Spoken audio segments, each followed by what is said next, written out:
barring State Department from sending employees to Clinton Global Initiative events, eliminating international disaster aid. About this money because it's looking like there are not enough Republican votes on this stopgap funding measure.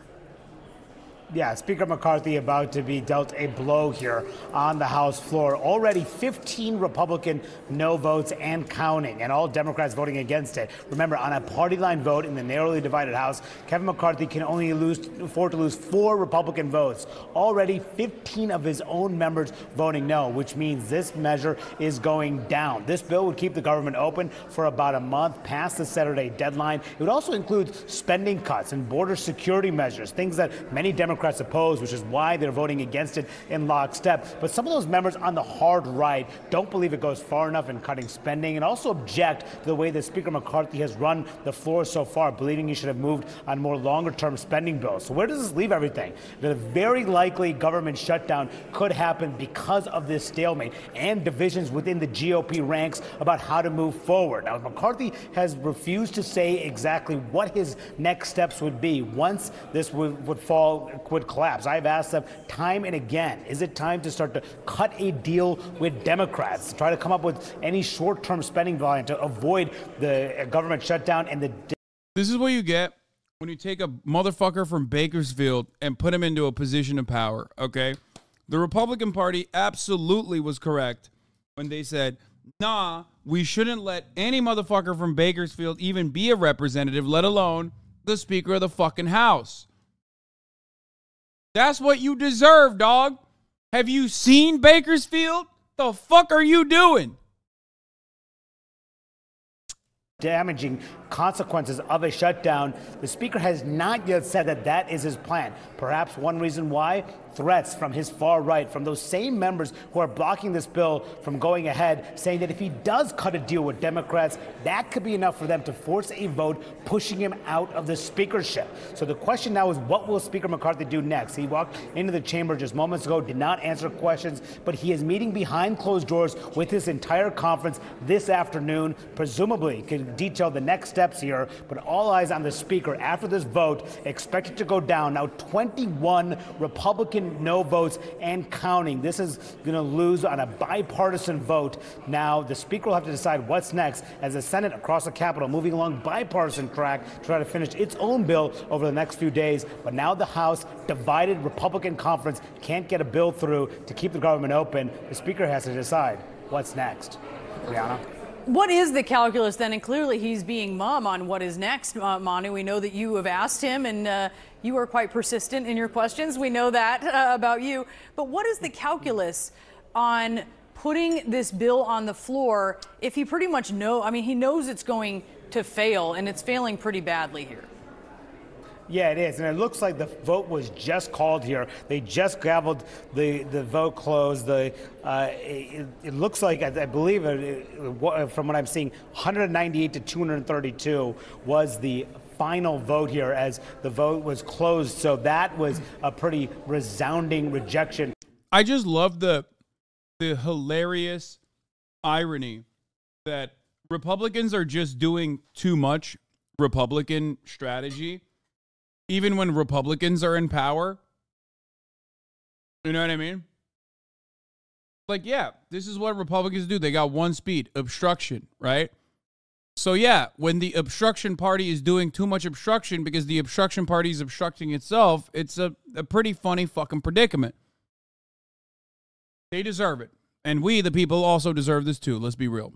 From the speakers, you saw a number of those members, roughly more than 20, it appeared. We'll see what the final number actually was here. But the speaker wanted to demonstrate that to his members that he tried to do what these members on the hard right wanted. He tried to move on some of these individual long-term bills first before going along with spending cuts and trying to paint them as the ones that are being unreasonable here within his conference as he tried to pressure them to back down and ultimately agree to move forward on the plans. He's trying to show that he's did everything he could to get Republican support for a Republican-led plan to help them in leverage in negotiations with the Democratic-led Senate, which is moving along on bipartisan lines here. So he was unable to get this across the finish line, and that is what has been a lot of concern among McCarthy allies, that they won't have a negotiating position with the Senate. They don't have a card to play in these talks to keep the government open now that there's not a House bill that they can get approved. So that leaves the Speaker to decide pretty much continue to fight, continue to dig.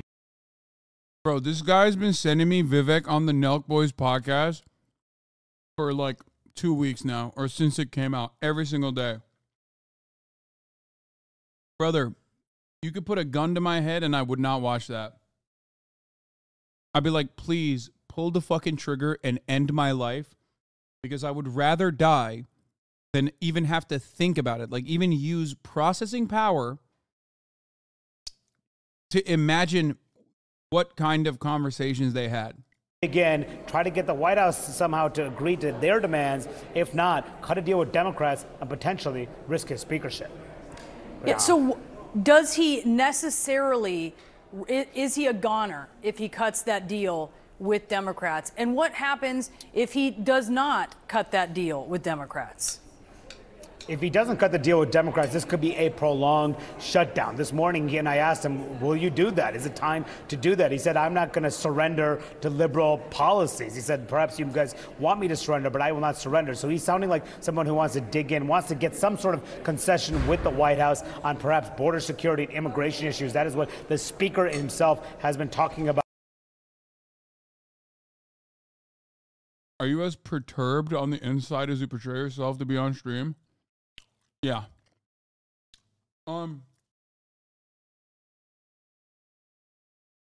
So, pointing something out here, for funsies at least, Kevin McCarthy has been trying to reach the Joe Brandon administration from the jump, knowing full well that this is, like, not looking too good for him, at least so that he could, like, posture that he has strength.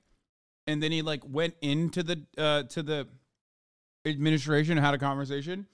And as much as I don't like, as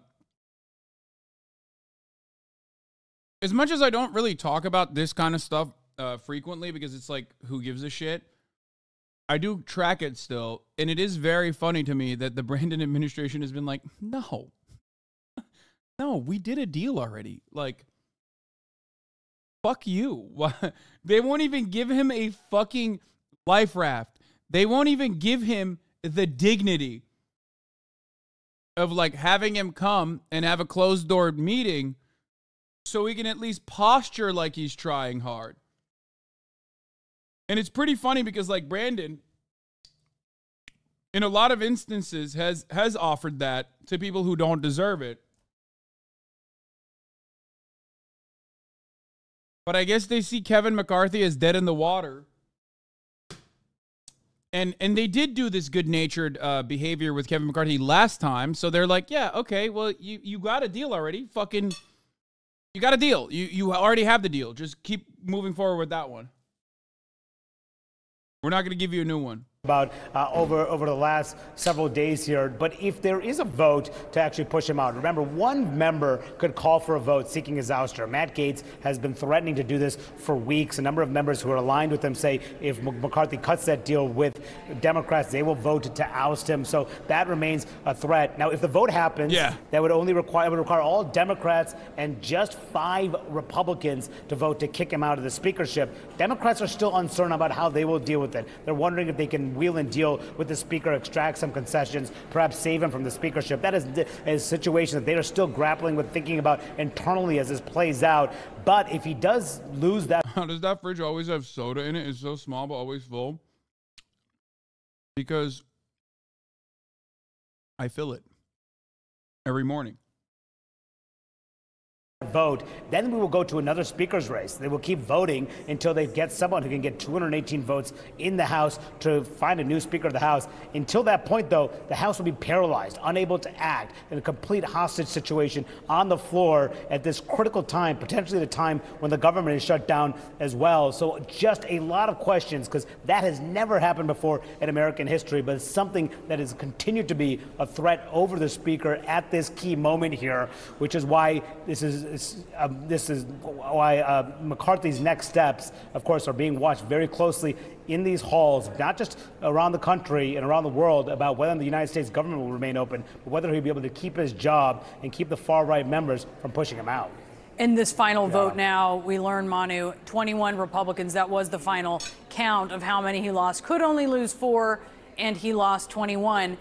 As we talk about, and we're headed here for this government shutdown, and we talk about this possibility of Kevin McCarthy now, one of his options, trying to cut a deal with Democrats. Couldn't have happened to a better person, Are they even inclined to do that, Manu? They have just this week sat through this impeachment inquiry hearing that was, a bit of a political circus. And will their constituents understand even? This is like, in a very weird way, it is karmic justice. Because, again, the things I mentioned as far as, like, Republicans always being obstructionist in Congress and, like, holding up legislation.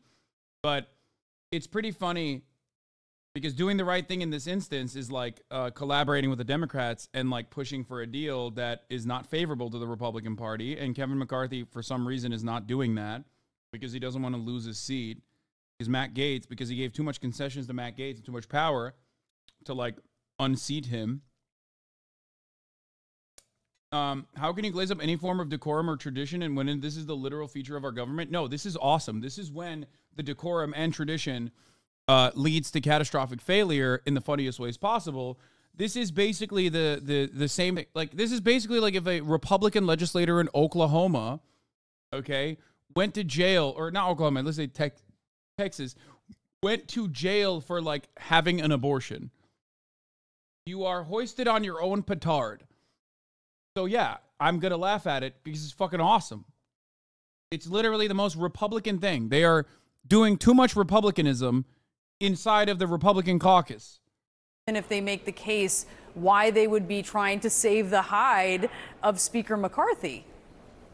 Yeah, and that's really a key question that Democrats themselves are grappling with. They don't know if McCarthy can give them what they want. Some of them say get rid of the impeachment inquiry altogether, and perhaps then we could save you from the speakership. That is something that it seems highly unlikely that the speaker would do, given where his conference is at the moment. Now, the position of the Democratic leaders on that is simply non-committal. That's what Hakeem Jeffries, the Democratic leader, just told me earlier today. But also this, Brianna, Hakeem Jeffries says that Speaker McCarthy needs to put the Senate's plan on the floor. That is how the Democrats are positioning this moment right now. Put the Senate plan on the floor, but McCarthy opposes that Senate plan to keep the government open because it has fund money for Ukraine. It doesn't cut spending as he wants. It doesn't have border security measures, which is why people are concerned about a prolonged shutdown could happen here if there's no movement from the speaker.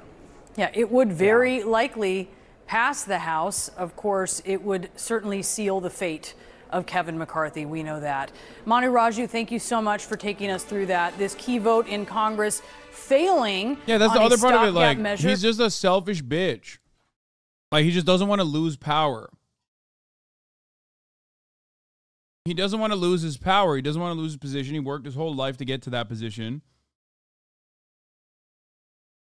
And he's just like, no, I don't want to do it. And that's literally the point. That's the problem. To keep the government open for 30 more days. So right now, the House of Representatives on cruise control toward a government shutdown this weekend without a plan to avert it. Very interesting new reporting on efforts to shake up the Republican. With days till shutdown, some House GOP amendments this week include slashing Defense Secretary and UN ambassadors' salaries to $1, barring State Department from sending employees to Clinton Global Initiative events, eliminating international disaster aid. They're just having fun, dude. Look at them. They're just having fun with it.